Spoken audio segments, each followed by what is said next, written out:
आजकल हर दूसरे दिन खबर आती है कि फिर किसी एक हंसते खेलते सोशल मीडिया इन्फ्लुएंसर ने सुसाइड कर लिया। उसके ऊपर मैंने लिखा है कि महफिलों में सारा शहर हंस रहा है। महफिलों में सारा शहर हंस रहा है।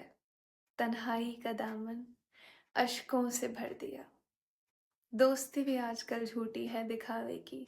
उसके ऊपर मैंने कहा है कि यूं तो वो मेरा दोस्त था मगर यूं तो वो मेरा दोस्त था मगर मेरे किरदार का सवाल उसने मेरे ही दुश्मन से कर दिया।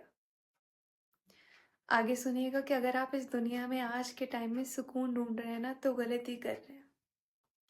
तो इसके ऊपर सुनिएगा कि मैं ज़माने में ढूंढने निकला था राहत। मैं ज़माने में ढूंढने निकला था राहत। जालिम ने हर मोड़ पे एक नया डर दिया। और जिस शख्स को भी समझा यहाँ पार सा मैंने जिस शख्स को भी समझा यहाँ पार सा मैंने क्यों किया भरोसा मुझ पर उसने बेवफाई का इल्ज़ाम मेरे ही सर दिया।